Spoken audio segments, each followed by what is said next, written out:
陛下，我在这里！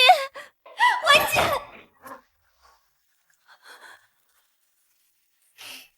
大胆贱婢，本宫才是名正言顺的皇后，而你，低贱的商户女，只配在天牢里待斩。不可能，你在骗我！陛下答应过我，只要我倾尽谢家财力助他上位，他会立我为后的。睁大你的狗眼看清楚，这是皇上的亲笔手谕，下令屠你谢家满门，鸡犬不留。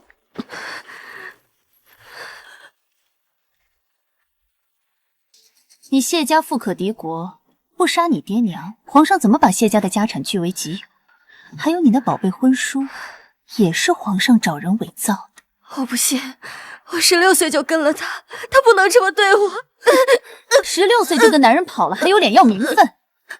皇上为救情，特许这孽种一命，男的充征，女的为婢。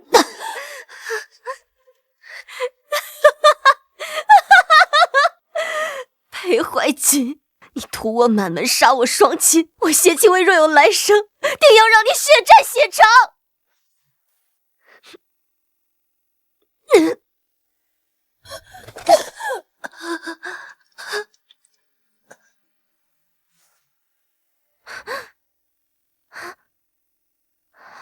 我没死。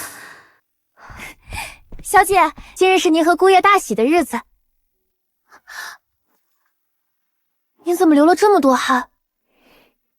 我竟然回到了裴怀瑾用假婚书骗我成亲的这一天。裴怀瑾，我要把你加诸在我谢家的痛1000倍100倍的还回去。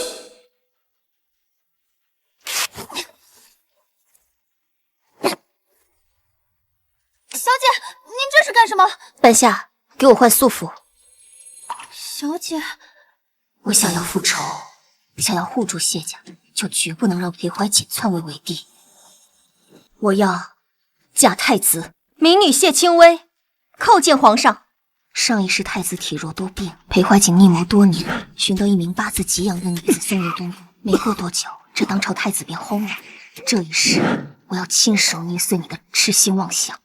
太子的病症若无转机，你后半辈子便要在东宫守寡。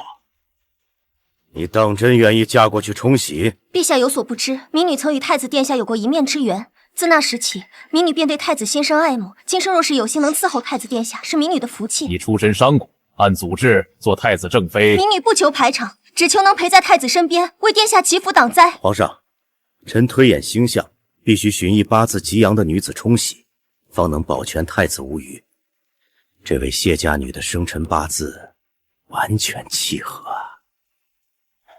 罢了，婚期定在下月15，内务府全权操办，你安心待嫁即可。大婚之前，朕会下令封口，无人会知道太子妃是谁。民女领旨谢恩。太子妃之位近在眼前，待我入东宫，便是我向她复仇的开端。燕王，上一是我的夫君，这一是我的仇人。夫人，你去哪儿了？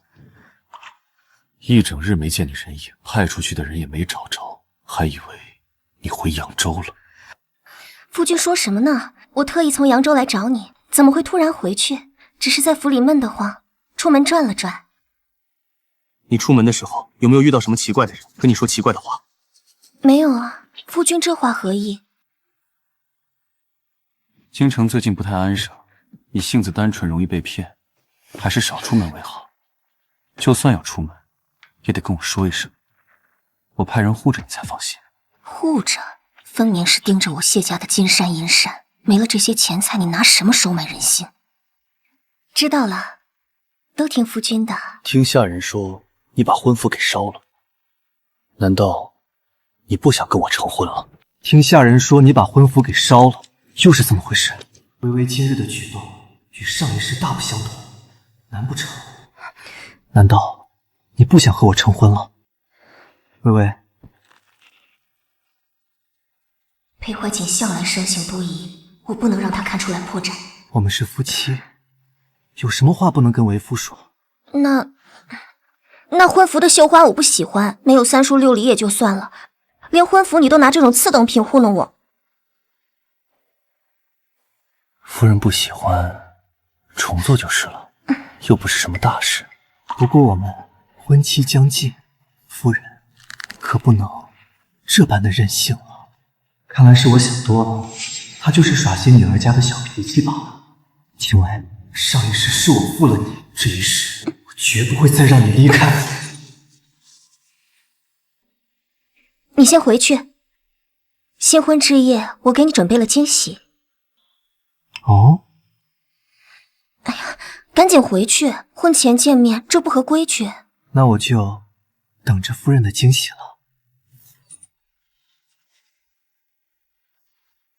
小姐，小姐，你可回来了，担心死奴婢了。我没事。小姐，你为什么要去接皇榜啊？你不是要跟怀瑾公子成婚了吗？他可不是什么商贾之子，是当朝的六皇子，燕王殿下。燕王殿下早就娶了王妃，那小姐你……不错，她满嘴谎言，断不能嫁。至于嫁给太子，我自有打算。若被查出已有婚约，那可是欺君之罪啊！怕什么？这婚书和那怀瑾公子一样，都是假的。半夏，你去收拾包袱，现在外面全是他的眼线，我们得找个理由出去。我要立刻传信回扬州，告诉爹娘裴怀瑾此人狼子野心，立刻切断谢家与他所有的钱粮往来。这一世棋局由我来掌控。王妃，别院那边传来消息。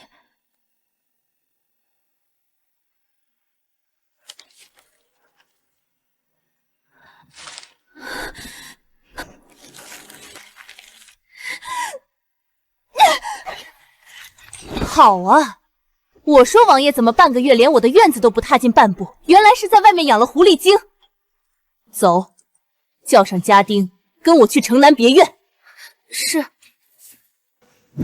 前世裴怀瑾千方百计地阻止燕王妃知道我的存在，这一世我偏不让她如愿。大胆奴才！燕王妃驾到，还不让开！砸！给我把门砸开！今天我非打死那个不要脸的奸人！王妃息怒，殿下吩咐过任何人不得入内，请王妃不要让属下为难。今天谁来也顾不住这个贱人！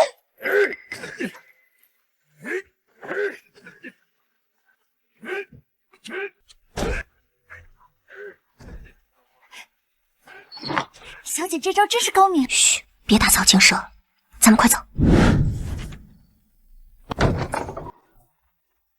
殿下，王妃带了10几个家丁护院去了城南别院。什么？王妃怎么会知道？还去城南别院？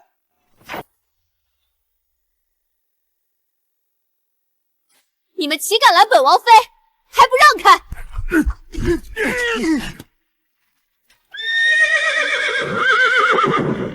王爷，你怎么来了？谁准你来这里的？你敢打我？你在外面养外室，你把他押回府，禁足，不允许他踏出房门半步。放开我！薇薇，你在吗？薇薇，关于外面那个女人，我可以解释的。薇薇，你再不开门，我就要闯进去了。薇薇，我不是故意骗你的，我们就要成婚了，你不要误会我。人呢？谢清薇，谁准你离开的？来人，给我查！京城翻个底朝天也得把薇薇给我找回来。裴怀瑾，你就算掘地3尺也不可能找到我，因为我即将嫁给你最厌恶的太子，成为你的皇嫂。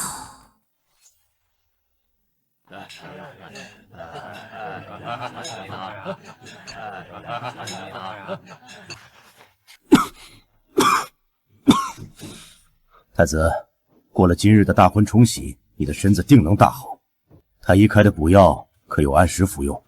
回父皇，儿臣一直按时服药，今日只觉精神百倍，定不负父皇恩典。上一世陪无忧这病秧子早早就病死了，太子大婚冲喜的时间也不对，到底是从哪一步开始，一切全乱了。回殿下，京城里咱们的人都搜遍了，还是没找到。加派人手，继续找，务必给我找到。吉时已到，迎太子妃入殿。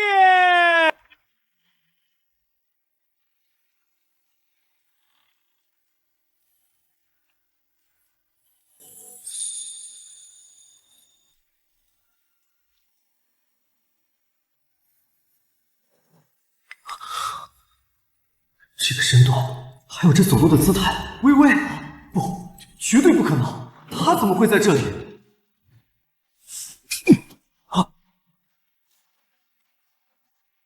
王六，大庭广众之下，你这般失魂落魄的冲撞太子妃，成何体统？父皇恕罪。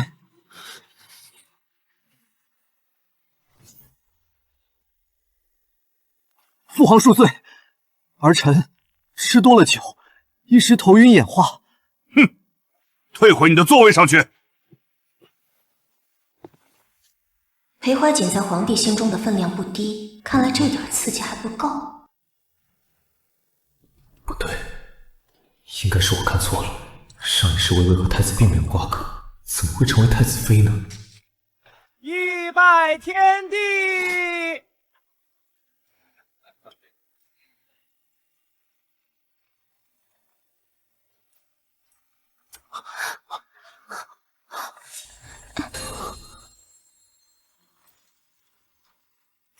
这个真的是他。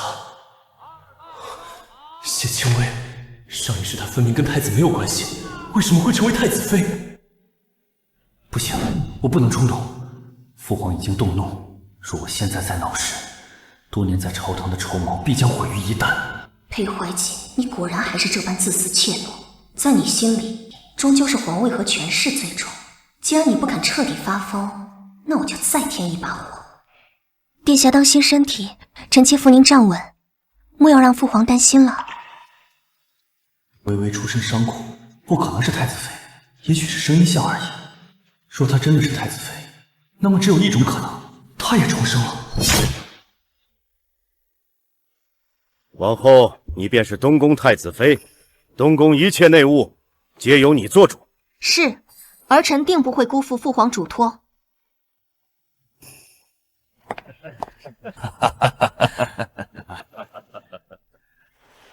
小妾，你今日可瞧见太子妃的模样了？阎王殿下，下官听闻这太子妃是民间的一个商户女，京城里都传说这商户女样貌极为粗鄙。可不是嘛，这太子妃长得丑陋，只是八字合了冲喜的要求才被选进宫的。太子殿下那般风姿，娶这么个妻子真是可惜了。你们胡说，皇嫂一点都不丑，她长得可漂亮了，要不是嫁给了太子皇兄，等我成年，肯定求父皇把她赐给我做王妃。齐殿下，你倒是说说太子妃娘娘怎么个没法？皇嫂肌肤胜雪，貌比西施，那模样比雨中的海棠花还要绝艳，俊的就像从画里走出的仙子。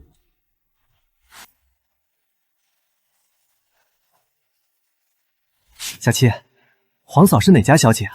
以前怎么没听说过京城哪家小姐有这般绝色？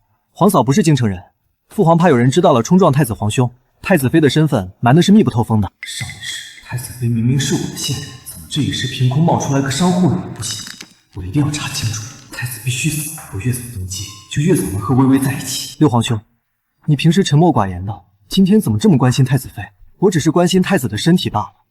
太子妃来历不明，我担心。原来如此，我听太子妃的口音像是扬州人，或许你可以。扬州人？你确定？确定。我母妃就是扬州人。扬州人，商贾出身，难道太子妃真的是谢清微？哎，怎么了？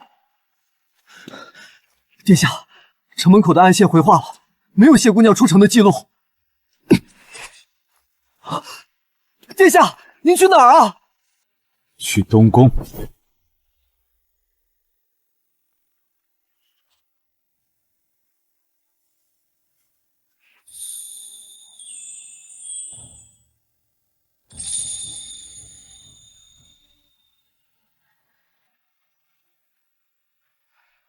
臣妾见过太子殿下。免礼。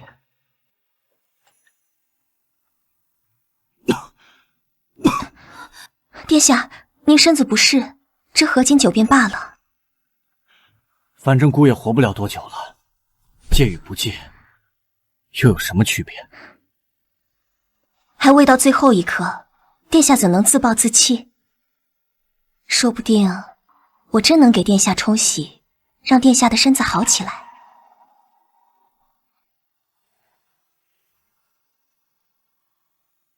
姑没想到你竟是这般开朗。你可知大魏祖制？依据祖宗礼法，若姑死后你无所出，便要为姑陪葬。殿下快呸呸呸！你是千岁，您是不会死的。臣妾不仅是为了自己，更是为了这黎民苍生。您要是去了，这皇位可就落在小人手里了。此话怎讲？快拦住他！这里是东宫重地。燕王殿下，此乃东宫重地，今日太子殿下大婚，您持剑擅闯，是要造反吗？滚开！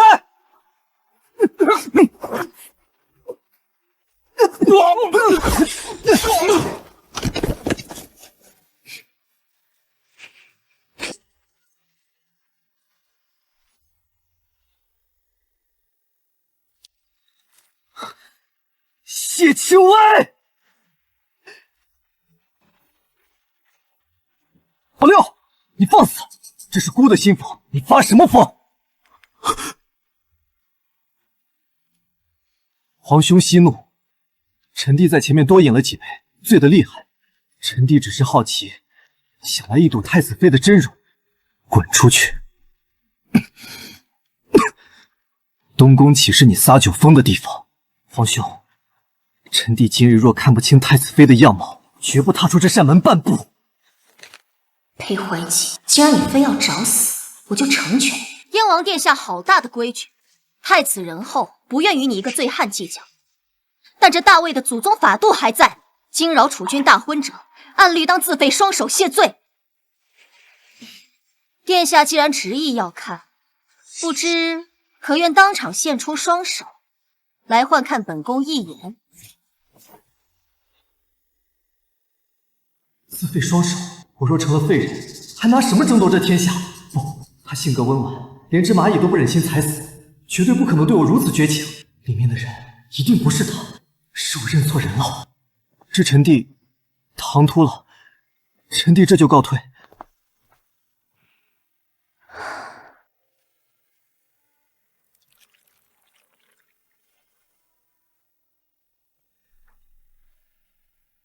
你以水代酒，可是刚才听了祖宗陪葬的规矩，怕姑真的死了，连累你殉葬。你放心，姑知道自己时日无多，死前姑定给你留一纸休书和一笔足够你安身立命的银两，到时候你拿着钱出宫，去过安稳的余生吧。在这吃人的皇宫里，他竟是唯一一个真心替我重谋活路的人。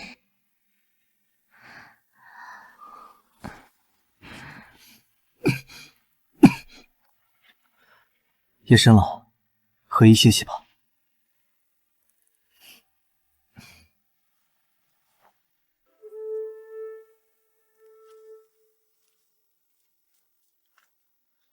主子，属下带人找遍了城门和各大客栈，还是没找到谢姑娘的动向。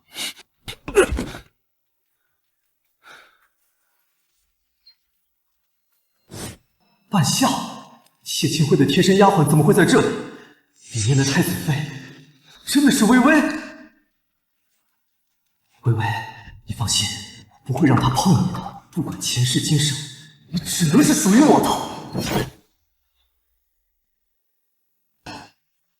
立刻去兵部敲响登闻鼓，就说边关800里加急，我要裴无忧现在就滚出东宫。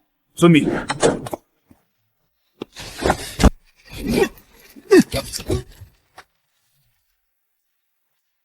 殿下当心身体，不知可愿当场献出双手，来换看本宫一眼？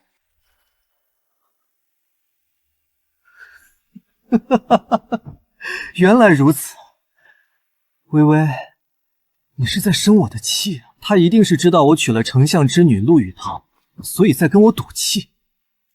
竟然跑去给裴无忧那个短命鬼冲洗，以此来报复我。微微啊，微微，你真是个傻女人，难道不知我需要借助陆家的势力才能登基吗？陆羽堂不过是个摆设，等我坐上皇位，皇后的位置依然是你的。这一世，我一定不会再让你伤心了。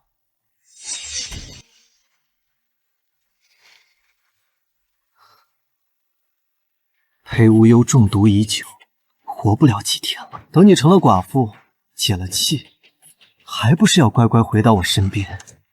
明日宗亲觐见，我们很快就会再见了。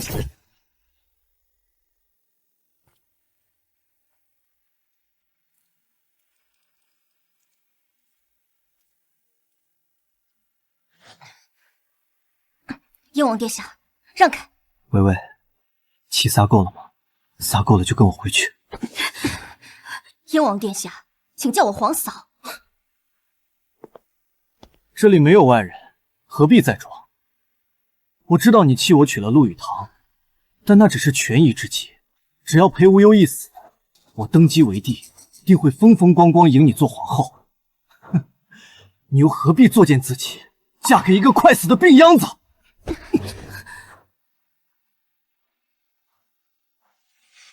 放开他！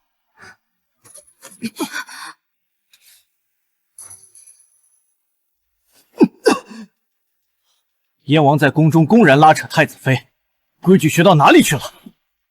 臣弟只是在此偶遇谢皇嫂询问几句。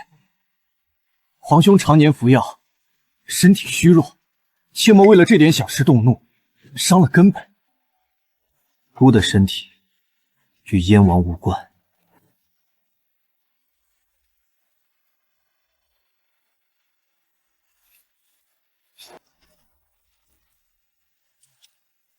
谢清微，你以为嫁给太子我就没有办法了吗？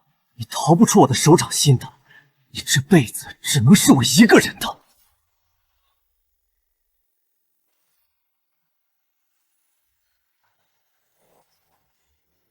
微微，你这气性也太大了。既然你非要守着那个快死的病秧子来气我，那我就帮他早点解脱。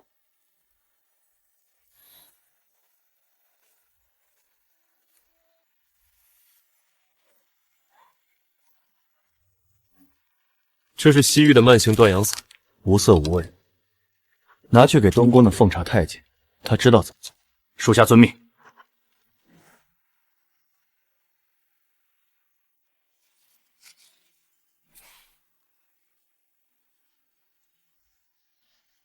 殿下，该喝安神汤了。这刺青是裴怀瑾的死尸，这汤里有毒。殿下别喝！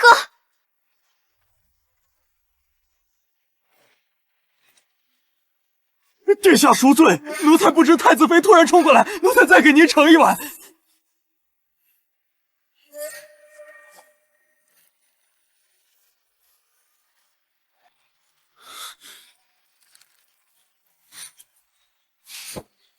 拖下去，交给安维莹，撬开他的嘴。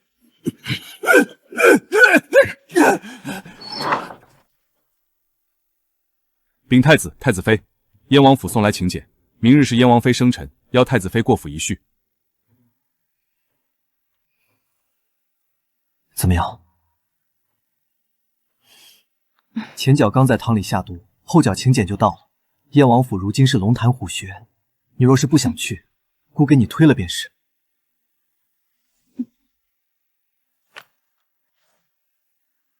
来而不往非礼也。既然燕王急着找死，这鸿门宴，臣妾去送他一程。密室里挂着的全都是太子妃的画像。太子妃有一个养在别院的贱人还不够，现在又去招惹太子妃，咱们王爷还真是多情啊。王妃，别人那个也就算了，这位可是太子妃。您太子妃怎么了？就太子那病病歪歪的样，指不定哪天就……他既然敢勾引王爷，那就别怪本妃不客气了。这是西域的烈性迷药，明日生辰宴加进太子妃的茶里。本王妃倒要看看，当着全京城诰命夫人的面，这位冰清玉洁的太子妃能做出什么伤风败俗的丑事。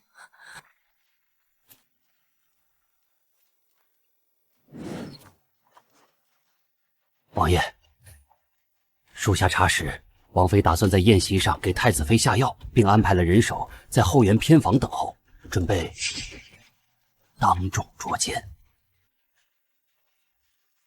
不用阻拦，把王妃安排在偏房的人全部撤走，偏房周围20丈内不许留任何活人。遵命。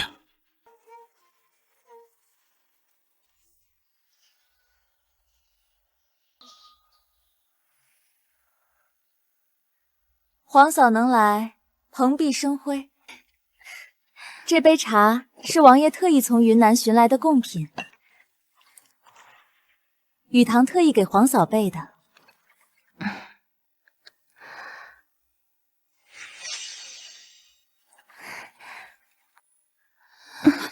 太子妃似是不胜酒力，奴婢扶您去后院休息。既然你们这么喜欢做局，本宫就让你们尝尝作茧自缚的滋味。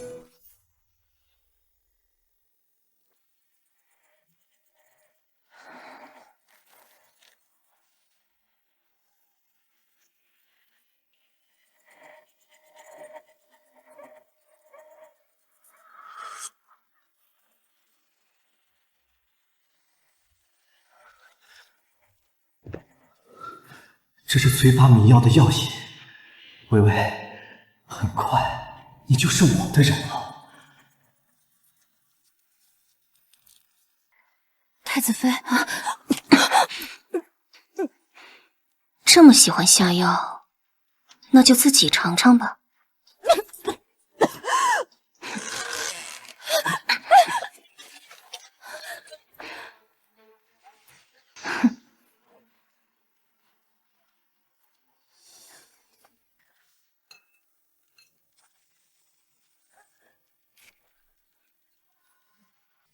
哎呀，是大白天的，后院怎么传出这种污言秽语的声音？听着动静可是激烈的很，连门板都要撞碎了。莫不是府上哪个胆大的奴才，竟敢在主子生辰宴上白日宣淫？真是好生无耻！不好，刚才太子妃不胜酒力，便是去了那边的偏房歇息。王妃的意思是，里面那不知廉耻的女人，难道是太子妃？真的？休得胡言！太子妃身份尊贵，定是遭了狂徒算计。天子脚下，燕王府内，岂容宵小放肆？来人，随本王妃去救人拿贼！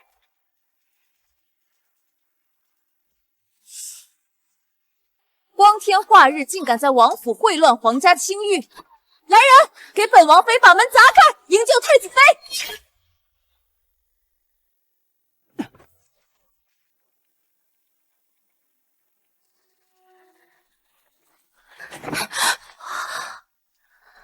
先把床榻围起来，绝不能让那狂徒跑。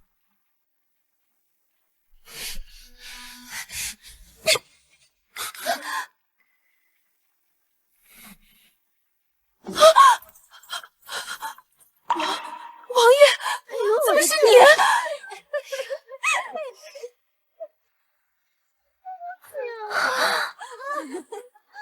天哪，这是在做什么啊？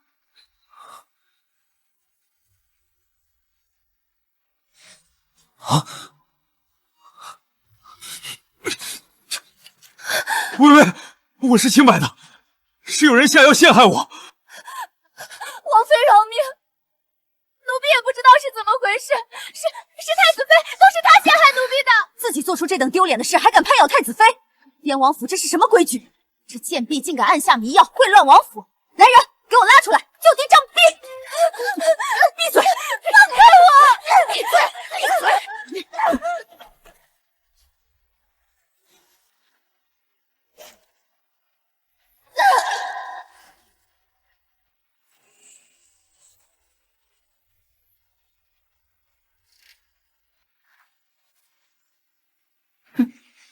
燕王妃这招贼喊捉贼，真是让本宫大开眼界。这王府的闹剧，本宫看够了，回宫。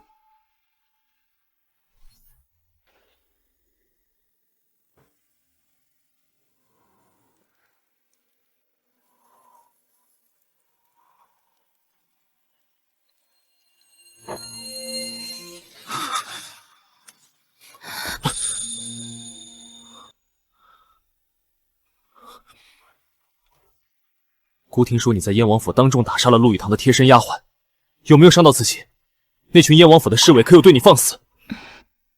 殿下放心，我连指甲都没断一根，不过是替半夏讨回一点利息，让人当场用乱棍打死了那名叫翠儿的刁奴。燕王府的闹剧看够了，我就回来了。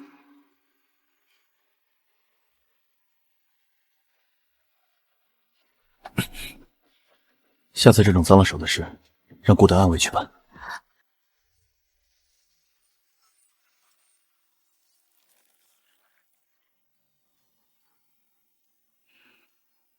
前世今生，他们欠我的，我必须亲手一笔笔讨回来。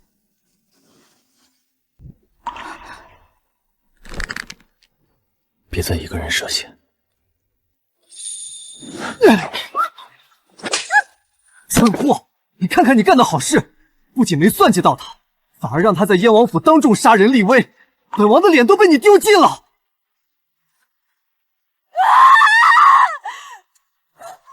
王爷，你打我！明明是谢清微那个贱人欺人太甚，他当着我的面杀我的人，你不仅不帮我，还怪我，你是不是心里还惦记着那个贱人？你给我闭嘴！若不是你自作聪明，他能借题发挥。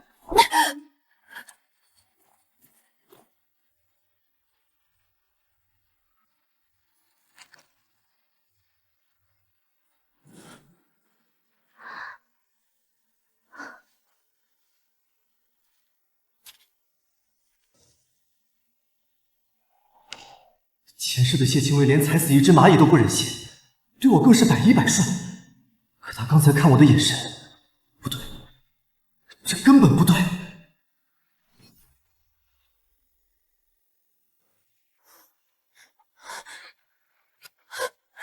姑母，谢清微简直欺人太甚，他不仅仗势当众打杀我的丫鬟，竟还将这绣着王爷私印的贴手手帕塞给王爷，企图秽乱宫闱。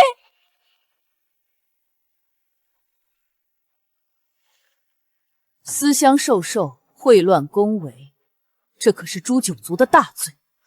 姑母，明日就是皇家家宴，您一定要替雨堂做主，当众匹夺他的太子妃之位，让他下大狱。蠢货，他现在可是上了皇家御蝶的东宫正妃，私下动他只会落太子口实。明日太和殿家宴，皇亲国戚皆在，本宫要当众甩出这方帕子。本宫倒要看看众目睽睽之下，太子拿什么保一个水性杨花的贱人。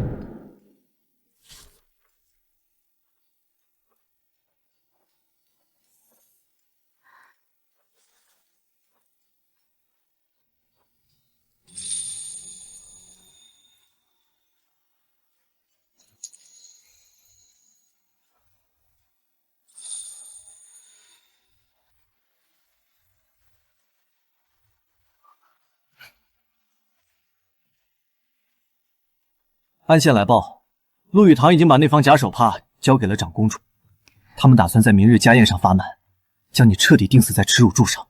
那他恐怕要失望了。扬州那个替陆羽堂伪造手帕的绣娘，一个时辰前已经被谢家的商队秘密押进了京城地窖。估今几日旧疾又犯了些。太医说尽量少走动，明日家宴姑尽量到场，万一晚些，你在席上先应付着。殿下身子要紧，不必勉强。宴会上无非推杯换盏，我应付得来。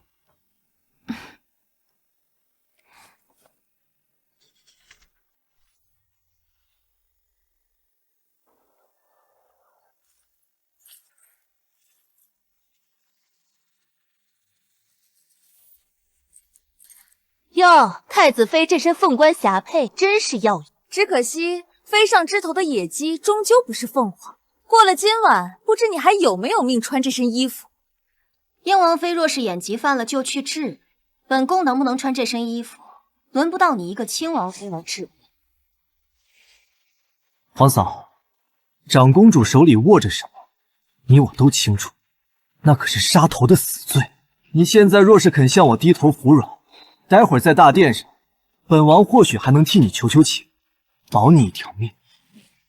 燕王殿下什么时候学会关心皇嫂了？是你的戏路越来越宽了，还是觉得本宫好糊弄？恕不奉陪。来，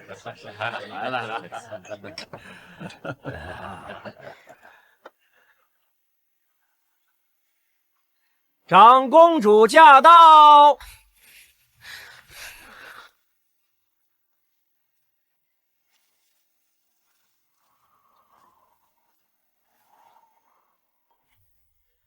太子妃，你给本宫跪下！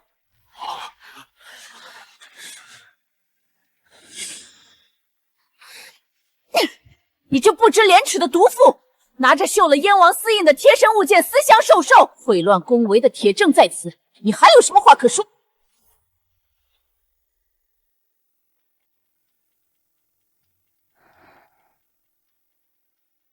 臣妾不知身犯何罪，请长公主明示。这方手帕是太子妃出嫁前遗落的贴身之物，上面却绣着燕王殿下的私印。长公主殿下，臣妾要告发谢清微婚前失贞，秽乱后宫，罪不容诛。秀娘，出事了！铁证如山，来人，即刻剥夺谢清微太子妃之位，押入大牢，给本宫动用大刑严加审问。燕王殿下，你的王妃公然污蔑你我清白，你就没什么好说的吗？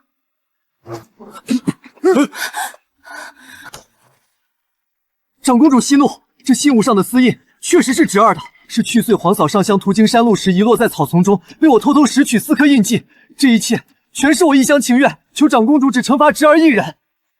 姑母别替他狡辩，若真是单相思，谁会将带有男子私印的帕子贴身携带？这分明是两人幽会的信物。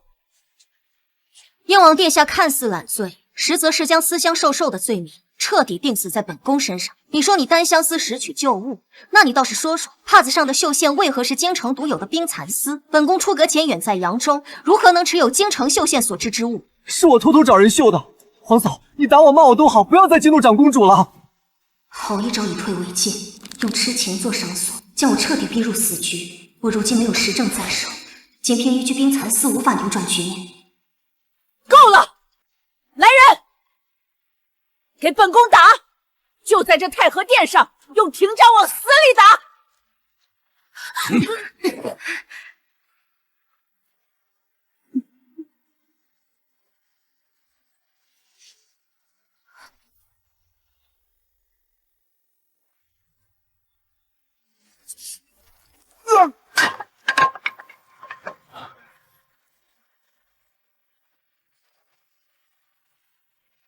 姑看谁敢！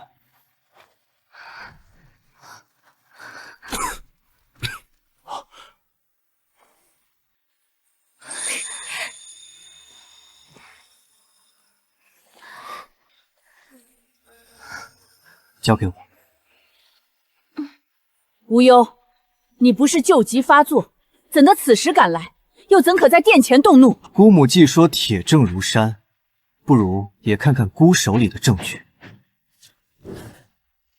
姑方才接到暗线急报，查明了这方手帕的真正来路。姑已经派人拿下了扬州绣坊的掌柜。燕王妃花了1000两白银，买通扬州绣坊伪造燕王私印，绣坊老板的账本，王妃心腹签下的收据，绣坊伙计亲笔画押的供证，白纸黑字俱在此处。不是这样的，长公主殿下，这证据不是臣妾伪造的，太子他在说谎。长公主殿下，燕王妃罔顾宫规以下犯上，公然冒犯储君，该当何罪？你个贱人，这哪有你说话的份儿？宫规森严，请长公主明断。燕王妃罪犯储君，张嘴20，以示惩戒。这个废物，这点事都办不好，燕王前日刚在王妃生辰宴上饥不择食，今日又跑来攀咬姑的正妃，莫不是得了失心疯？燕王殿下，这方手帕既然是你私藏的念想，不如今日就当着长公主的面，一口一口的把它咽下去，本宫既往不咎。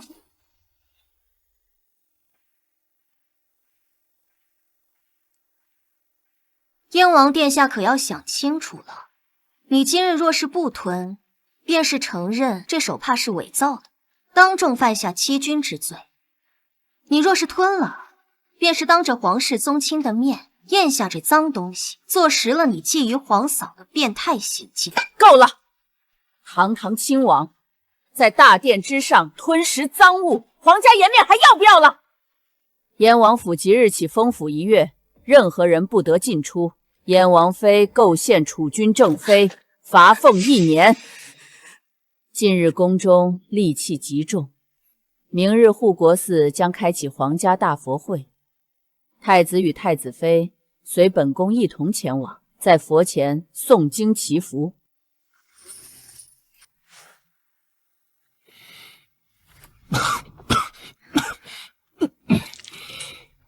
殿下，你带病强行赶来，又在殿上动怒，催动了体内的剧毒。姑无碍，只是接到暗线急报，说你准备的绣娘遭裴怀瑾暗杀，姑若晚到一步。裴无忧，我有事瞒你。其实我……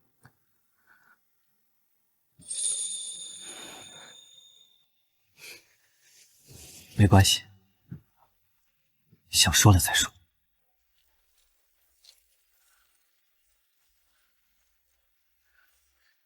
前世我把真心错付给了畜生，这一世……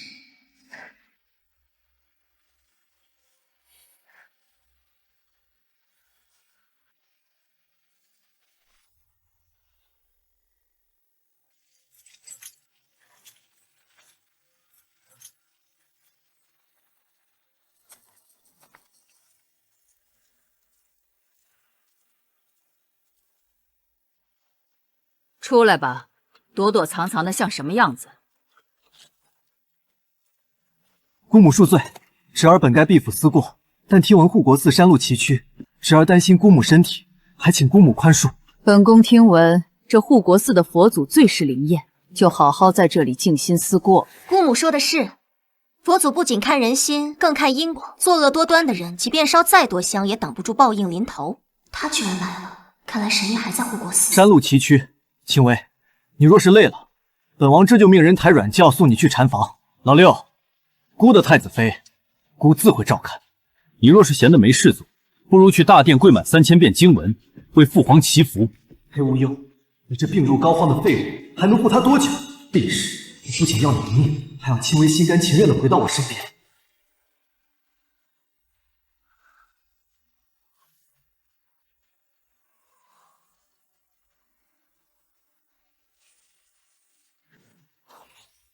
后山那个姓林的草包神医，是世上唯一能解太子之毒的人。记住，本王不要他死，我要你们先打断他的腿，把他囚禁起来。等裴无忧毒发垂死之际，本王要用这神医的命去和谢青薇换一世情缘。属下领命。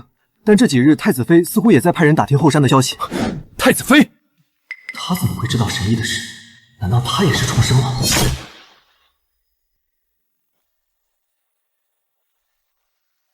夜深路重，皇嫂不在禅房侍寝，孤身跑来这荒山野岭做什么？燕王不在佛堂思过，跑到后山做什么？微微，你明明知道我是被冤枉的。燕王殿下想申冤，怕是找错人了，让开。你直奔后山，可是为了寻找隐居在此的神医。是又如何？本宫的事与你何干？神医隐居在此的事，连父皇都不知道。你一个扬州商户女，怎么会未卜先知？除非你早就经历过这一切，你也带着前世的记忆，对不对？他果然也是重生的。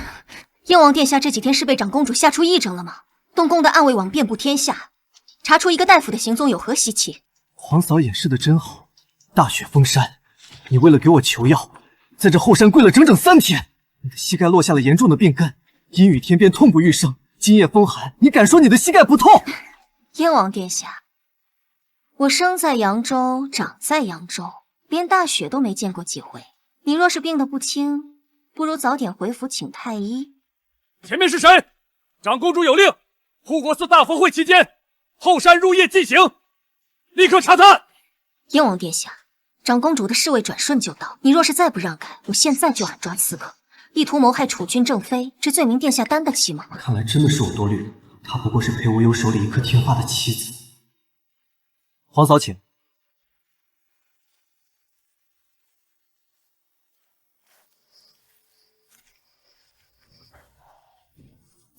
主子，就这么放太子妃去见神医了？万一太子真的得救？神医性格古怪，我们直接去抓，万一他宁死不屈，反而断了裴无忧的生路，让他去求。等他把神医请出来，你们就在下山的必经之路时劫走，裴无忧等不到解药，必死无疑。属下领命。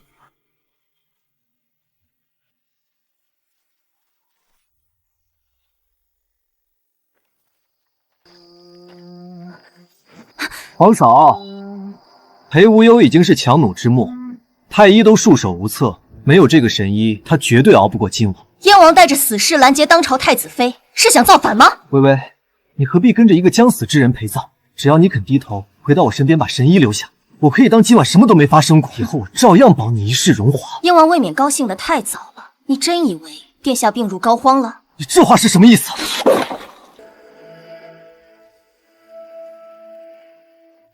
裴无忧，你不是吐血昏迷了吗？你耍我！做戏做全套，不让燕王以为姑快死了，你怎么会露出狐狸尾巴？裴怀瑾，今日就是你的死期！大胆狂徒，竟敢在护国寺撕掉死士，给本宫拿下！你做梦！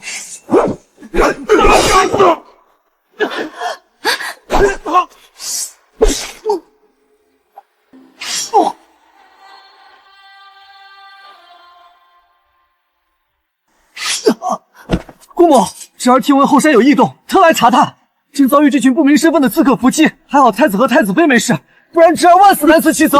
既然燕王受了伤，来人，送燕王回禅院，严加看管。好一个断尾求生，为了自保，连自己最得力的心腹都能毫不犹豫地宰了。裴怀瑾，你这冷血的毛病真是一点没变。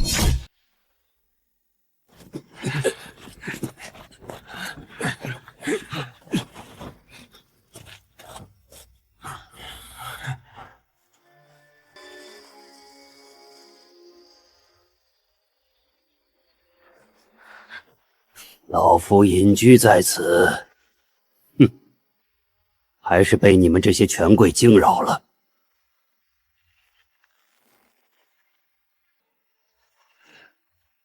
不过，今日算老夫欠你们一个人情。殿下，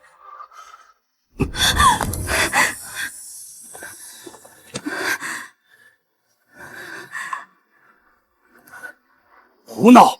饥寒太毒入骨，内力几近干涸，竟然还在逞强，全凭一口气撑着。换做旁人，早断气了。神医，求您救他！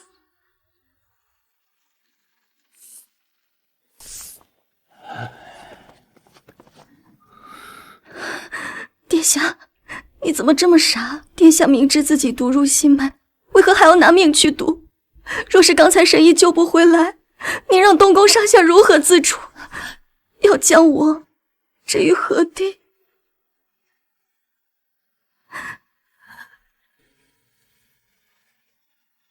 姑若不狠一点做这个局，怎么能彻底打消燕王的疑心？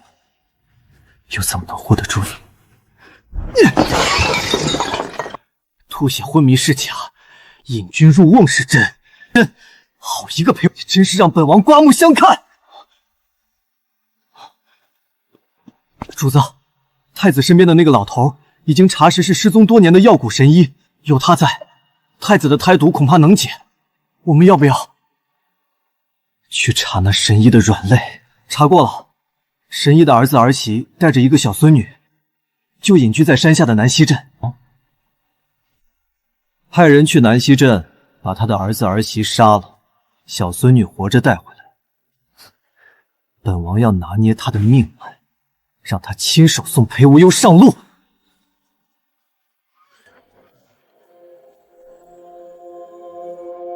不对，全都不对。他怎么会知道我会出现在哪里，还提前设下埋伏？谢清微，你也是重活一次的，对不对？你带着前世的记忆，所以你要报复我？不，我不信。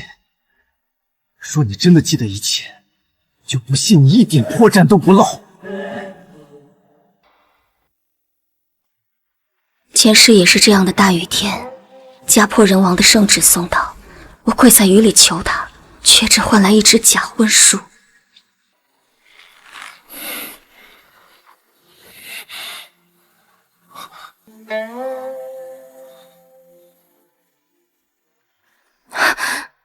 在想什么？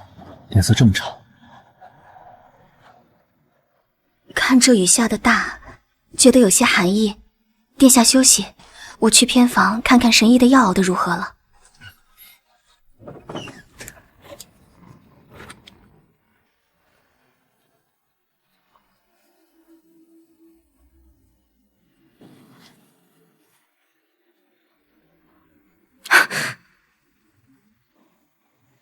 燕王殿下，长公主不是下令将你严加看管了吗？区区几个侍卫而已，还能拦得住本王吗？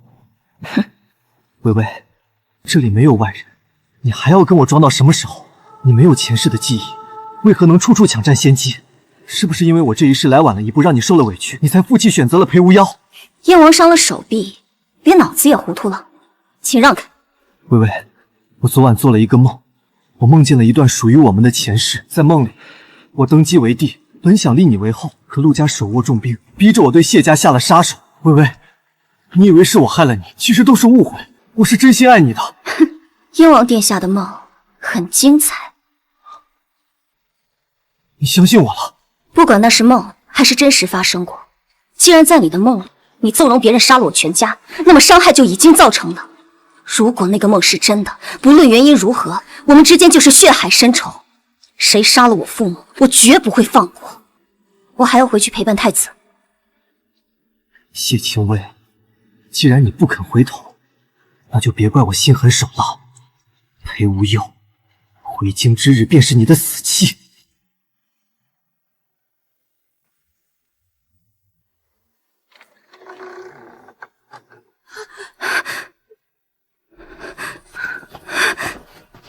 毒血逆流，生气将断，想必是太医院所有的药都已经失效了。娘娘明鉴，殿下体内的太毒突然彻底失控。微臣若用猛药，殿下立刻五脏焚烧；若用良药，毒血瞬间结冰。这毒根本无药可医。解释的话不必多说，我只要一个最坏的底线，他还能撑多久？毒气已逼近心脉，殿下绝对熬不过今晚子时了。都退下。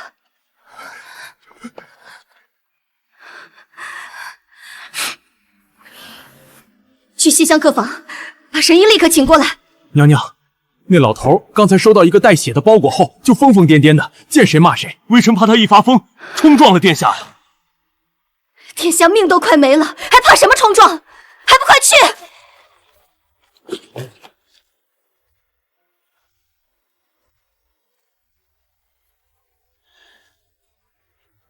老匹夫，立刻开枪救殿下，否则我现在就活拐了你！来，动手！找死！死！老夫全家早被你们这群皇家畜生害死了，只因为在护国寺救了太子，暴露了行踪。我那在南溪镇的儿子儿媳，昨日被杀手当街砍死；我那刚满5岁的小孙女被他们抓走，只送来这一只带血的鞋。你们都是害我家人的帮凶！老夫今天若是救他，死后有何脸面去见我儿子儿媳的冤魂？老夫就在这看着他死。裴怀瑾带着前世的记忆，我早该想到他绝不会跟东宫硬碰硬。他算准了裴无忧毒发的日子，提前按下毒手，掳走神医至亲。把刀放下。娘娘，这老头疯魔了，他根本不打算救殿下。你给我退下。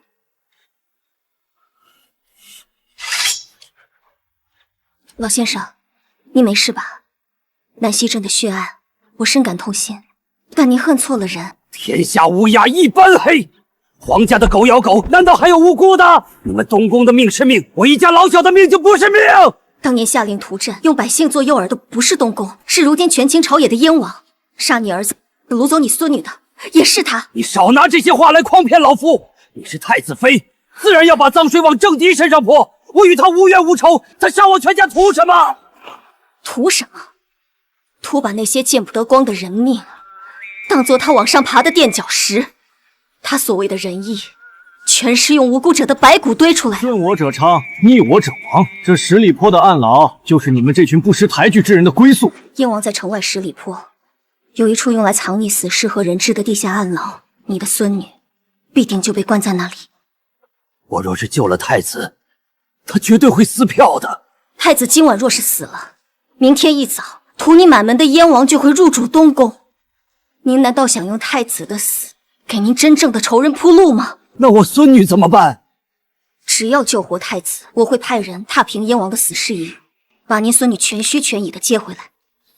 好，我救太子。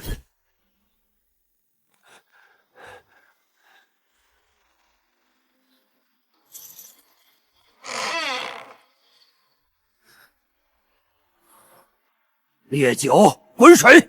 闲杂人等全给老夫滚出去！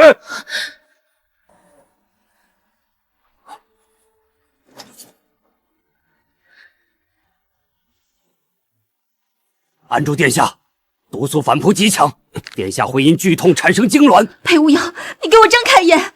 燕王就等着你死，你要把这大魏江山拱手相让。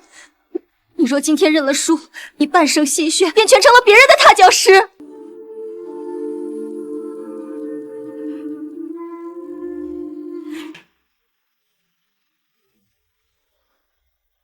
毒血暂时压制住了，接下来是最后一针定命针。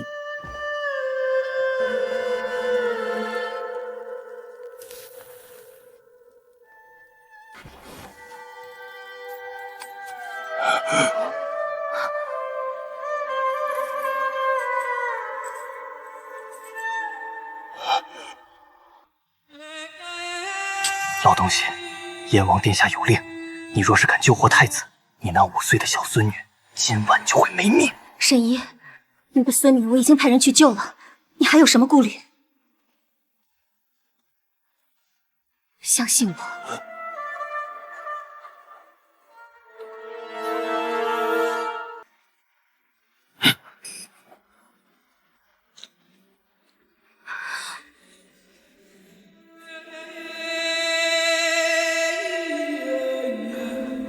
我尽力了。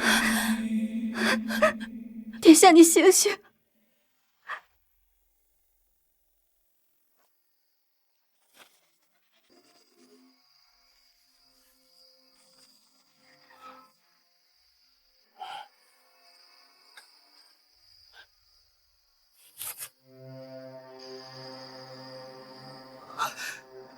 那个老东西到底还是怕了，裴无忧死了！恭喜王爷，传本王将令，点齐府内精锐禁军，立刻包围东宫。王爷，太子已死，我们为何还要兴师动众？本王这是去救驾，太子遇刺身亡，本王带兵冲进东宫，诛杀行刺的神医，死无对证，然后把清微接回本王身边。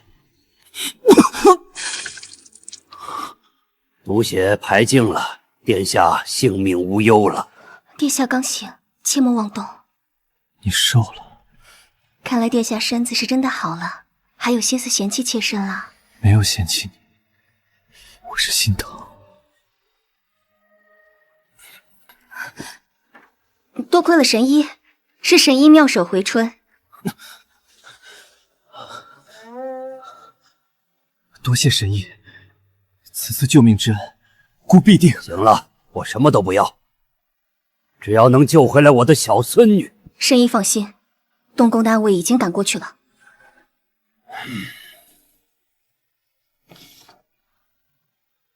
你裙子脏了，先去换了吧。我这里有神医看着，不碍事。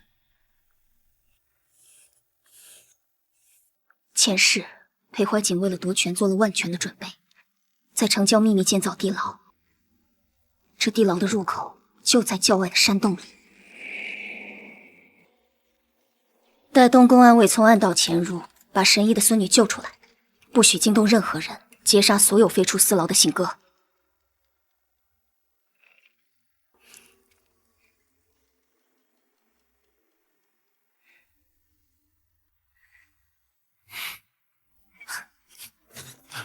娘娘，燕王打着救驾的旗号，带着大批禁军砸开了东宫大门，正往寝殿杀来。来得真快，殿下歇歇，外面的事我来处理。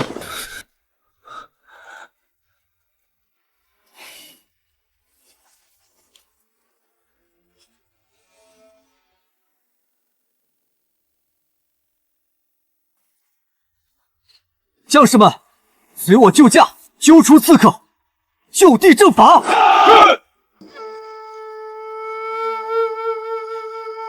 燕王殿下深夜带兵闯入东宫，口口声声喊着救驾，不知是要救谁的驾？皇嫂，臣弟听闻有刺客混入东宫，谋害了皇兄。这太监莫不是刺客的同党？哼，燕王消息真是灵通。不过，你的这枚棋子传回去的消息似乎不太准。定是这江湖骗子毒害了太子。来人，把他拿下！老匹夫，你若是不如实招来，受何人指使，你南溪镇的小孙女立刻就会身首异处。燕王殿下，老夫的孙女就不劳您费心了。把人带上来。爷爷。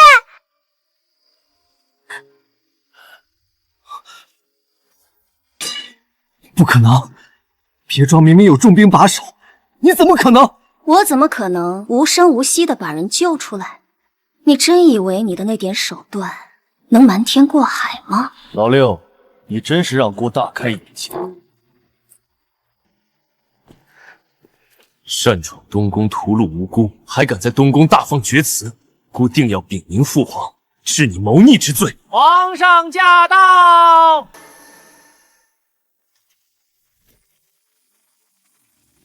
无忧，你终于大好了。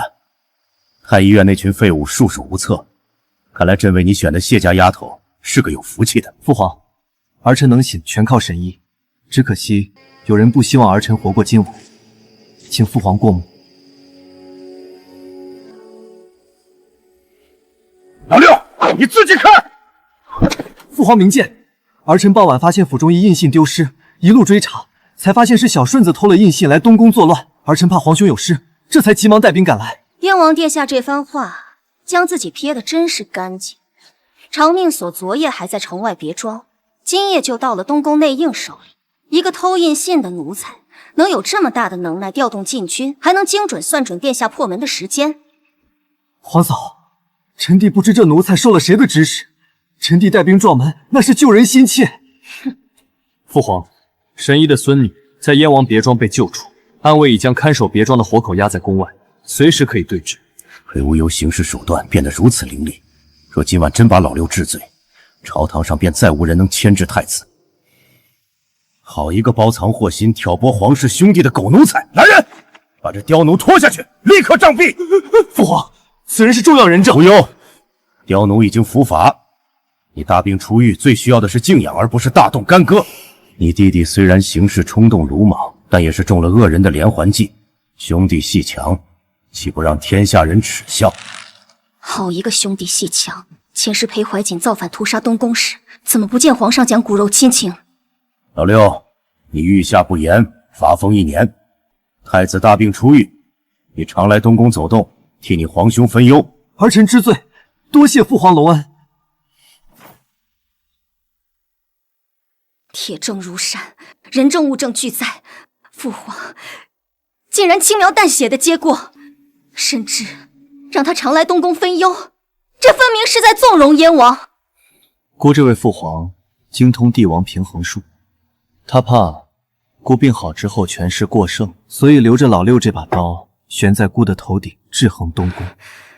父皇今日的偏袒没有底线，既然他想护着裴怀瑾，想看我们互相倾轧，那我就把这盘棋彻底掀翻。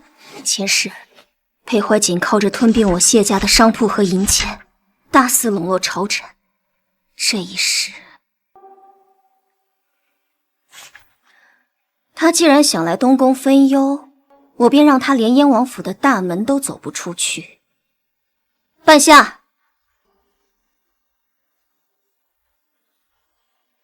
传信给扬州总号，立刻切断京城所有燕王名下钱庄的资金拆借，同时放出风声，就说燕王府亏空拿不出银子，明日一早派人带头去他的钱庄挤兑提现。还有他在黑市囤的那批劣质官盐，把底价砸穿，全部抛售，我要让他一文钱都拿不到。你切断他的财路，他必定狗急跳墙，找朝中那些依附他的官员借钱填补亏空。我就是要他去借，等雪球滚到填不上的时候，那些拿不到钱的官员就是第一批反咬他的人。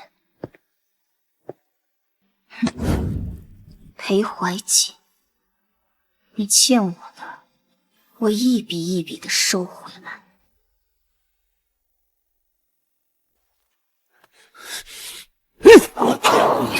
王爷息怒，王爷息怒啊！谢家不仅撤走了全部拆借资金，还带头放出风声，说燕王府内部亏空。现在外头围满了挤兑现银的百姓，咱们囤在黑市的那批粗盐也被谢家拿底价彻底砸穿了。谢家，谢清微，好一个谢清微！裴怀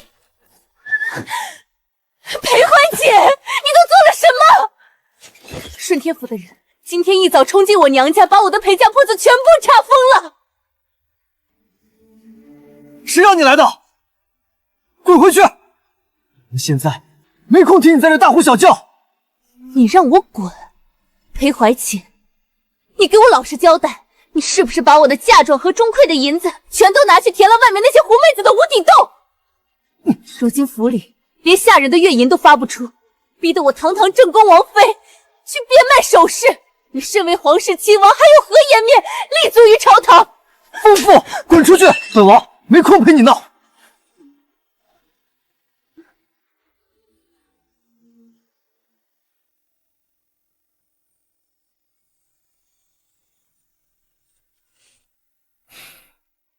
秦薇，今日老六上朝，可是给满朝文武演了一出绝佳的好戏。哦，殿下大病初愈，怎么也有兴致看戏了？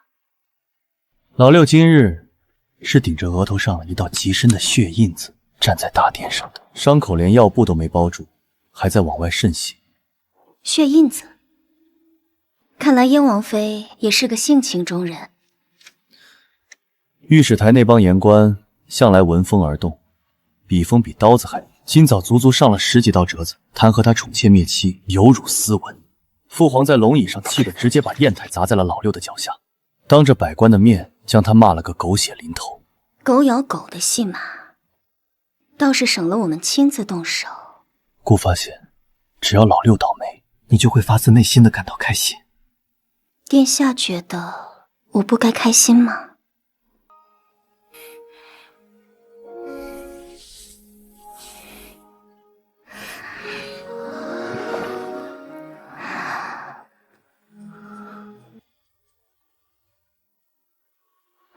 殿下娘娘，神医带着小草来谢恩了，说要给殿下请平安脉。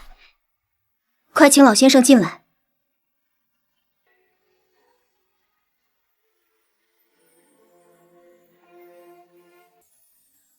老先生免礼，孤能捡回这条命，全靠先生。草民今日来请脉，有一件关乎殿下生死的大事。殿下体内的寒火噬心散已解，但在排出的毒血中，草民发现殿下体内还蛰伏着另一种极其隐秘的慢性毒。神医，到底是什么慢性毒？此毒名为枯骨欢，乃是西域100年难遇的秘药。它不会立刻要人性命，而是一点点熬干人的气血，最后让人枯槁而死。此毒在殿下体内蛰伏，至少已有5年之久，而且此毒的原料极其罕见，只有大内深宫的最高规格贡品中才有可能掺入。5年前你刚刚挂帅，平定北疆叛乱，凯旋回朝。这5年来，你的所有饮食起居皆由内务府直接打理，能神不知鬼不觉给你下毒，还让你毫无防备的，只有天家无父子，故人诚不欺我。孤13岁上战场，为大魏江山出生入死，军功加身。他把武功高镇主，谋权篡位，终究还是等不及要亲手杀了孤。青薇，父皇容不下孤，老六踩着孤的血往上爬。孤若反，便是不忠不孝；孤若不反，这天下落到他们手里，苦的是万千百姓。你敢跟我走这条路吗？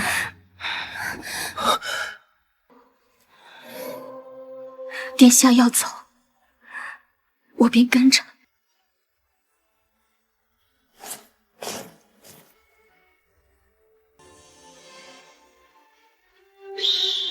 圣旨到！来得真快。传陛下口谕，听闻太子抱恙，病情反复，陛下甚是担忧，特召太子妃谢氏即刻孤身入宫觐见，不得有误。臣妾遵旨。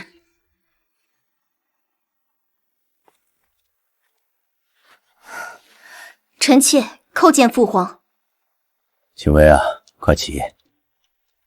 太医院说太子病重，你日夜侍疾，辛苦了。照顾殿下是臣妾本分。无忧这孩子越大越不服管教，这几年是越发不爱惜自己身子了。如今他一病，朝局动荡，朕听说他体内的毒发作了。回父皇，臣妾无能，没有照顾好殿下的身子，让他贪凉以致毒发。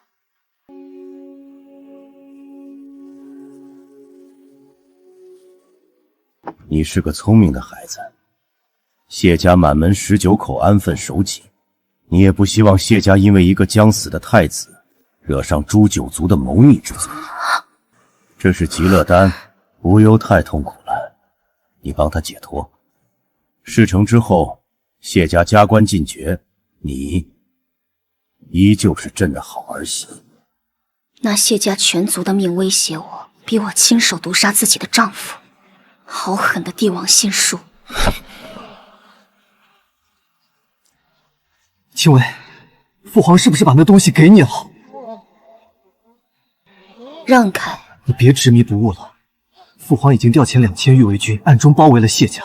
只要你今晚不把这药喂给裴无药，谢家就会满门抄斩。难道重活一世还是改变不了前世的命运吗？青薇，你清醒一点，现在只有我能救你。你现在去把药喂了，等裴无忧没了，我立刻去求父皇，把你赐给我。这是你和谢家唯一的活路。娶我，你也配？我不知道你在说什么，但是你冒犯到我，就得付出代价。你什么意思？裴怀瑾，你的命先留着，这皇权倾覆的大戏才刚刚开始。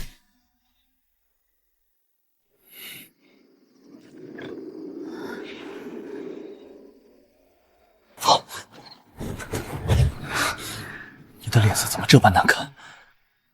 太医，别叫太医，让神医来看看。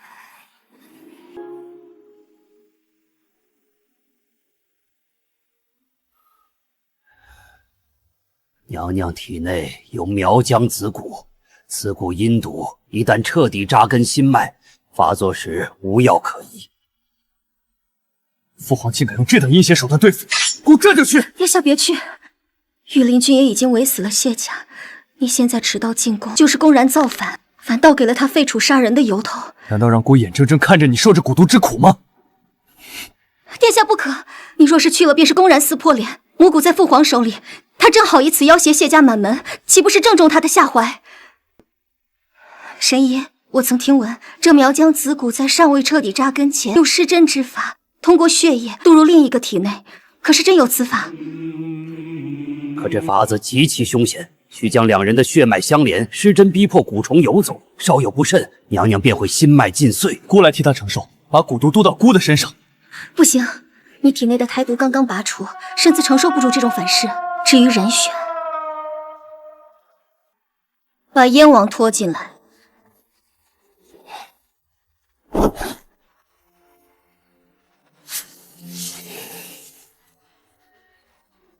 神医，动手。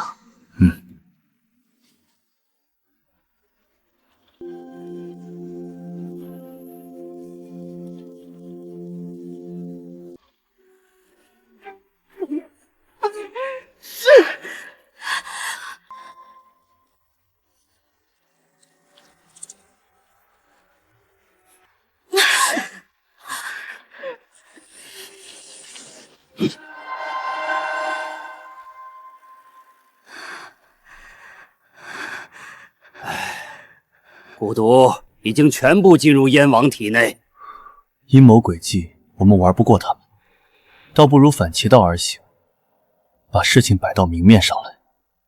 殿下的意思是，父皇要的是名正言顺，那我们就让满朝文武，让天下人都看着，届时他想动蛊，便要先过这天下悠悠之口。殿下放心，这件事交给我。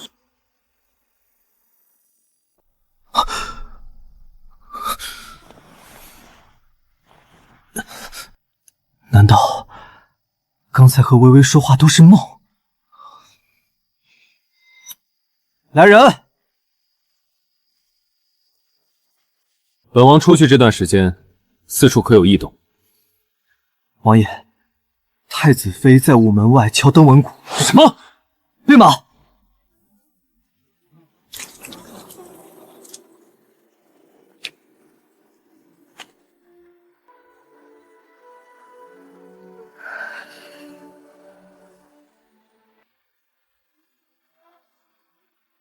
我谢氏一门3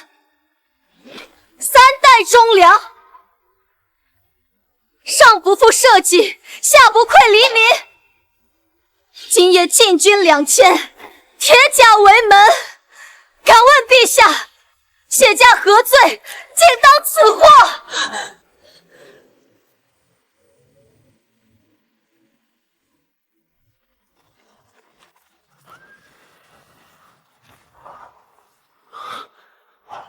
太子妃深夜自请下堂，谢家3代忠良，太子妃一直恪守妇道，到底出了什么变故？别叫了，你吞了蛊毒，谢家也被禁军包围，你救不了谢家，现在求我，是你唯一的活路。你再敢敲一下，本王现在就杀了你！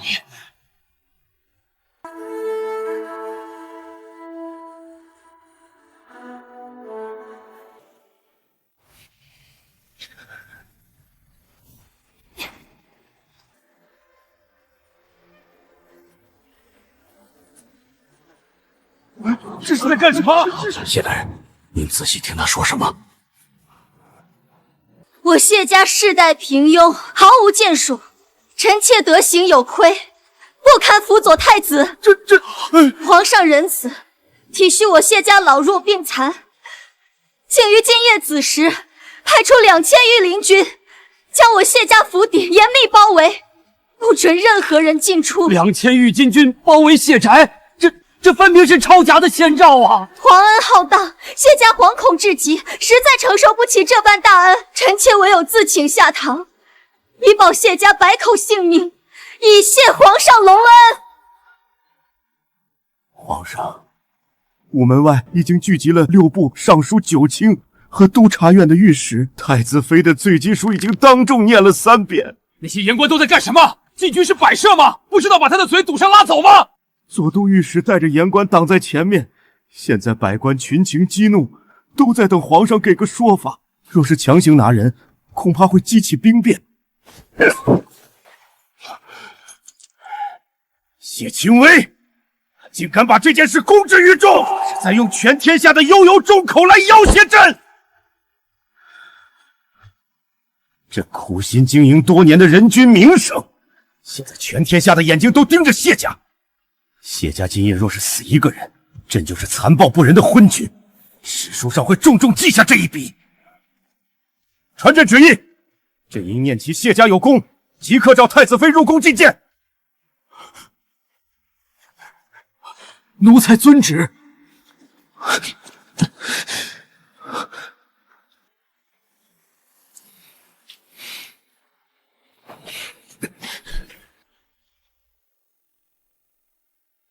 谢清微，你敲响登文谷，引来百官和商户逼供，你好大的胆子！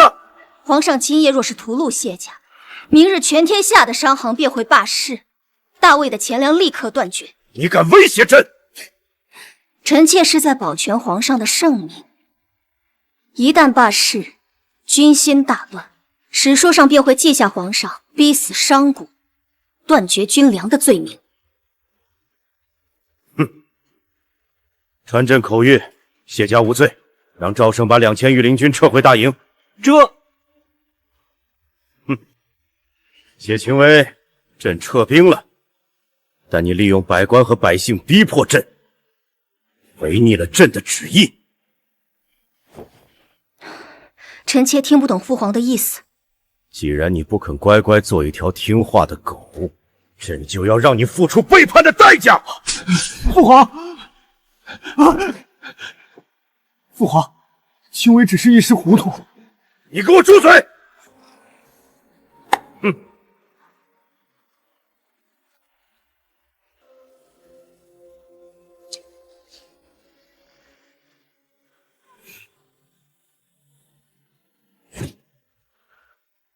你怎么没有发作？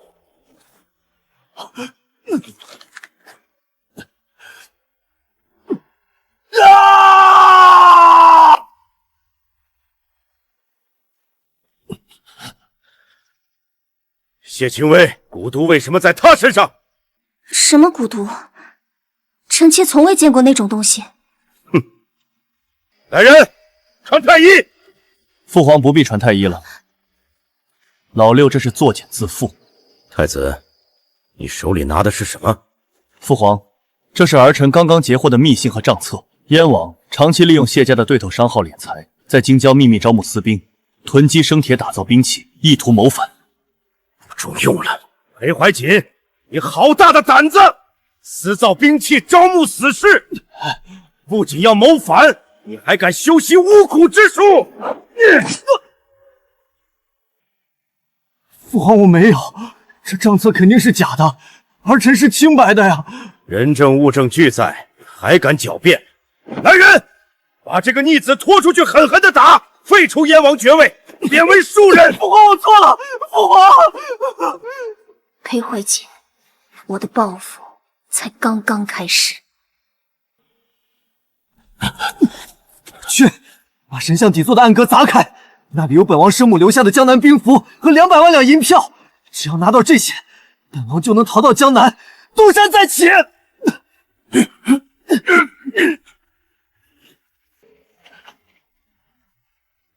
不可能，这绝对不可能！这块兵符是本王亲手放进去的，怎么会没有？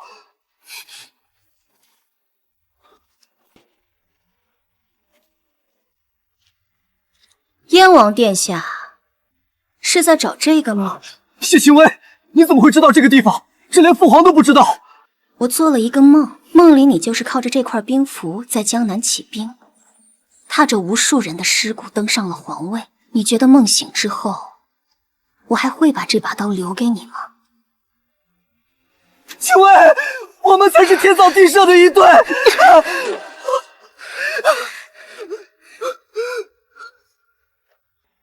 你把兵符给我，我保证以后后宫只有你一个女人。你要相信我。梦里我就是太过相信你，才会搭上我谢氏全族，我恨不得将你千刀万剐。所以你设计嫁给他，就是为了找我复仇。谢清微，你真是好狠的心！挑断他的脚筋，给我拖进赵狱最底层的死牢。不，松手！你们会后悔的。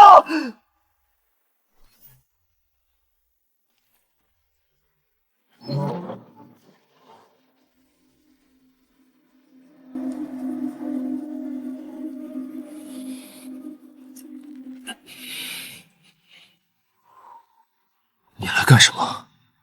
来看我的笑话？哼，来看看大魏最骄傲的燕王梦碎的样子。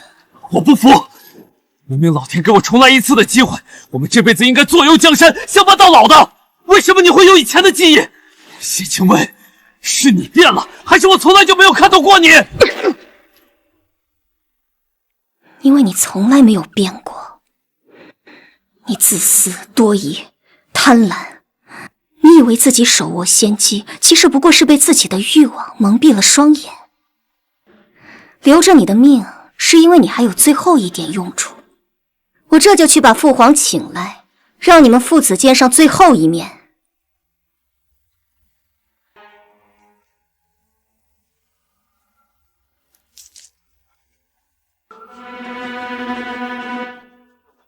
快，从密道出宫，交给禁军王统领，告诉他裴无忧谋反，只要他带兵入宫救驾，朕封他为异姓王。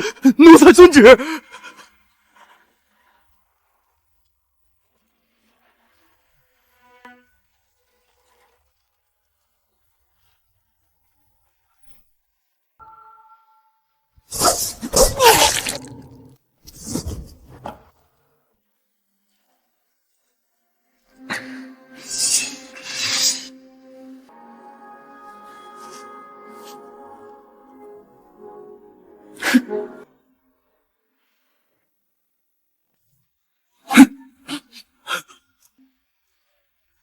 父皇，夜深了，这种写血书的把戏太伤母体。臣妾是特意来接父皇去一个地方。去哪儿？诏狱。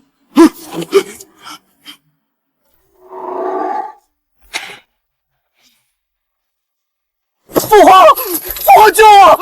是谢清微那个贱人害我！你是不是带兵来平叛了？快杀了他们！闭嘴！你这个没用的废物！如果不是你贪功冒进，带死士包围东宫，朕怎么会落到被裴无忧软禁的地步？明明是你暗示我去东宫抢人的，出了事你就把我一脚踢开，让我顶罪！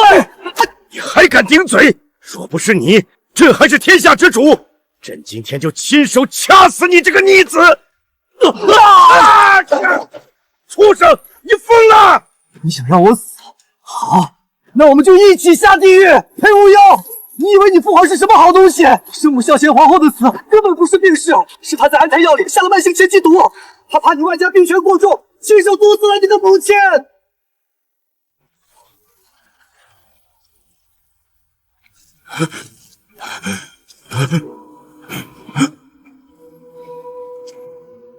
他说的是不是真的？是朕做的又如何？朕是天子，卧榻之侧，岂容他人酣睡？外戚干政，任何威胁到皇权的人都得死，他该死！一剑杀了你，太便宜你了，脏了姑的剑。来人，将废帝打入西郊最破败的冷宫，没有姑的旨意，任何人不得探视。逆子，朕是天子，是你的生父，这般对待我，必遭天下人唾骂，遗臭万年。生父，你也配？母后待你情深义重，你却为了一己之私，亲手害死了他。余生就在冷宫里为我母后守灵赎罪。裴无忧，成王败寇，要杀便杀，少在这假惺惺。杀你，太便宜你了。你这一生最看重权势颜面，那我便让你尝尝跌落尘埃，任人践踏是何滋味。打入天牢，那里终年不见天日，数以为半。燕王殿下便在那里慢慢回味你这一场荒唐的春秋大梦。毒妇，谢清微，你这个毒妇，我做鬼也不会放过你！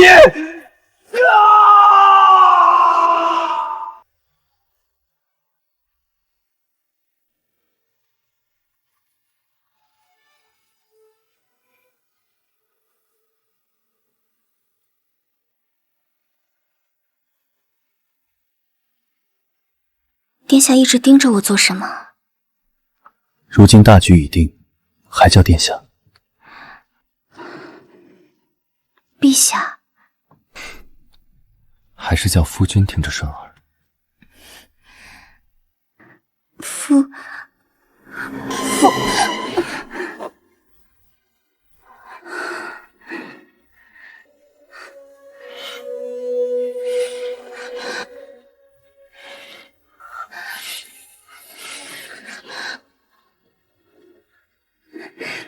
君。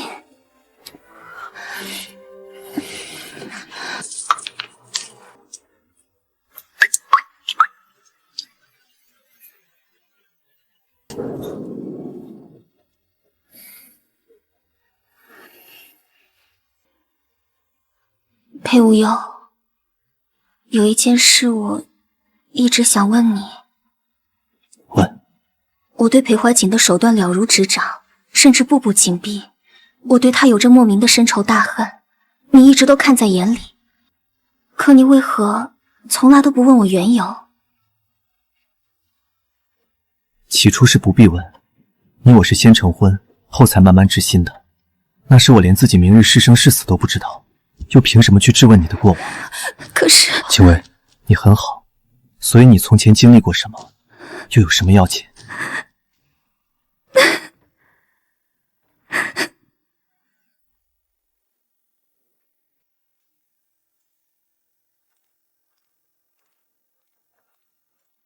退下吧，过来。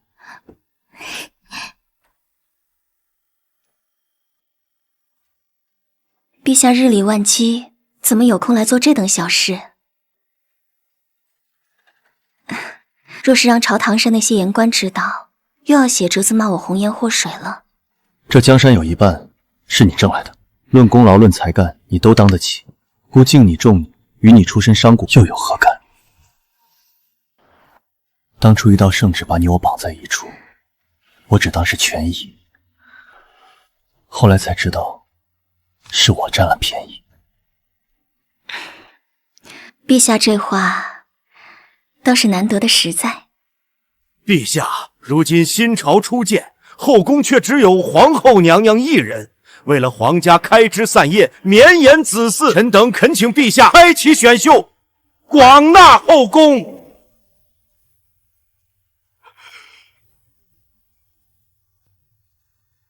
开枝散叶，绵延子嗣，说的是陛下圣明。陛下圣明。皇后与朕患难与共，如今天家方定，众卿便要朕转身去充盈后宫，这是要朕做一个忘恩负义之人给天下人看。陛下，历代先皇都是三宫六院，这是祖宗规矩呀。祖宗规矩里也没有臣子替君王安排枕席的道理。朕的后宫往后只有皇后一人，谁若再上选秀的折子，朕等当他公务太闲，告老还乡吧。上一世裴怀瑾登基后，为平衡朝局，将各方势力的女人源源不断接入后宫，对我只有利用与防备。而裴无忧怎么站在风口里等？方才那些话不必放在心上。我只是在想，你为了我驳了满朝大臣，史书上唠几句话，值得吗？朕争这天下，本就不是为了三宫六院，若连娶谁守谁都做不了主，这皇位坐着又有什么意思？来人，快传太医！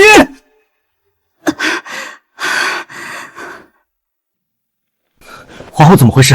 是不是最近操持公务太过劳累了？需不需要用药材补补？需要什么你尽管开口。恭喜陛下，娘娘这脉象是喜脉，已经快2个月了。有喜了，姑要做父亲了。上一世查出有孕时，我身在冷宫，无人知晓，无人来贺。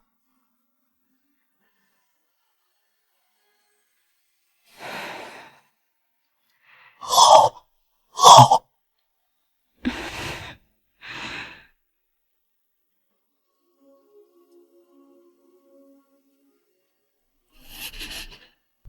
我的孩子，不要！别怕，姑子。我梦见自己怀着身孕，被关在牢里，到处都是血，好冷。姑还在这儿。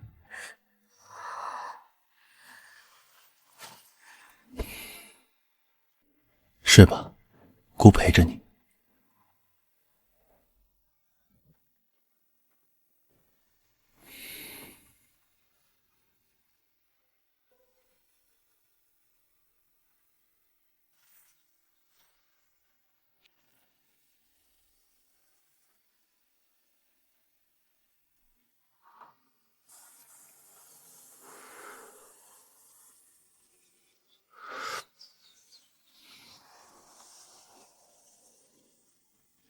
陛下，御膳房试过毒，太医一日3次请平安脉，你白日里那么多政务，回来还要守着我用膳，夜里我一翻身你就醒。旁人经手，姑不放心。姑这条命是从毒里捡回来的，亲眼看着，亲手试过，姑才安心。你若是有半点闪失，好，都依你。那扶我出去走走，消消食。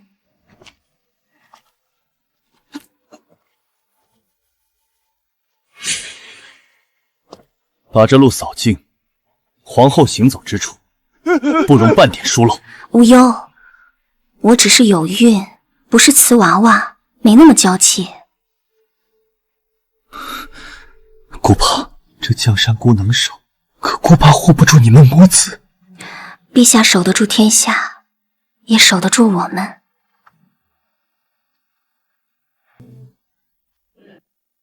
娘娘，吉时快到了，今天是您正式封后的大日子，奴婢等会儿给您把这凤袍换上。慢些梳，不着急，这凤冠重得很，戴早了脖子酸。东西放下，你们都退到殿外候着，这里由姑亲自来。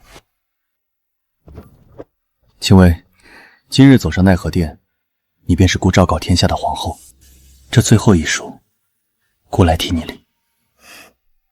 青薇，以前在东宫做太子的时候，姑从来没敢想过自己能有成家立业、安稳度日的一天。外人都以为太子是储君，风光无限，可只有姑知道，先皇立姑为太子，根本不是出于器重。可你活下来了，而且成了天下之主。当所有人把你当成靶子的时候，是你用性命把我护在身后，能陪你从东宫的步步惊心走到如今的君临天下，是我此生最大的福分。你不再是那个随时会被当成弃子的太子，你现在有我。对，姑现在有你，是你给了姑一个真正的家。太医说他康健得很，平日里懒怠，今日倒是知道是个大日子，早早就醒了。往后这天下太平，姑与你一同看着。姑答应你，护你和孩子一世周全。好。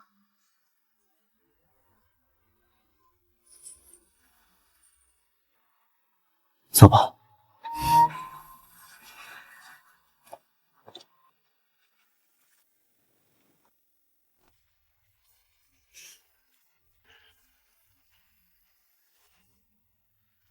今日封后大典，在此之前，姑有一份大礼要送给皇后。宣谢氏族人。草民叩见陛下，叩见皇后娘娘，娘娘千岁千岁千岁千千岁。谢家忠勇，辅佐有功，特赐谢家为皇商，统领天下商道，世袭罔替。